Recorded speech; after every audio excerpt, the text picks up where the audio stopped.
As a new homeowner, after we finished making the inside of our house livable, of course I was spending a lot of time out in my garden, and I was one of those people. I mean, I was working, we had a new house, we had a teenage daughter. I was out there very late at night trying to plant stuff and whatever, and I figured that they thought that's just exactly the kind of crazy person we need to be part of a community organization. So I got involved in WANT, and I started out as a member at large. I was the president for a while. I'm not scared of running things. I guess it's part of my nature. I like running things. I don't want to do it forever. We started the garden back in 1995, and the area along the railroad track there, our garden runs from Berwyn to Balmoral on the east side of the tracks. For many years, as long as I had lived in the area, and I'm sure many years before that, it was basically just a dumping ground.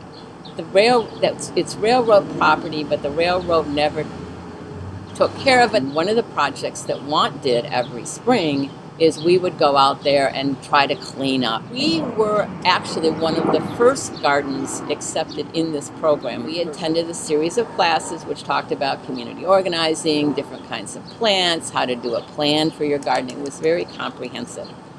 And after these classes, we spent the summer basically trying to organize people to be part of this project. And we did a lot of cleanup over there. We had a lot of meetings at the Summerdale Church. And then in September of 1995, we had our big planting, literally designed as a strolling garden. That's its purpose. And we've been very lucky over there. We have a core of people, about 10 people who are really dedicated to the garden.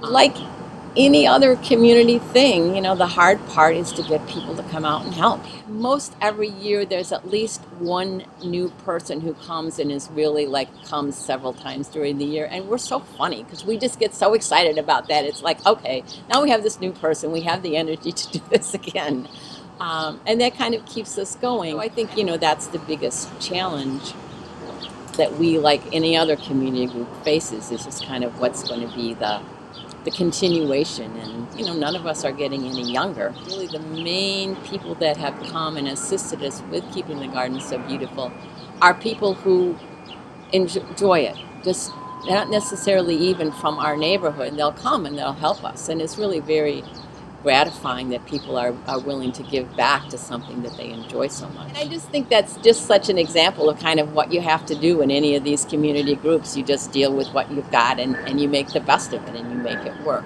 It amazes me how beautiful it looks. I mean, when I stop to step back and just kind of look at it, I go, wow, this is really a wonderful thing.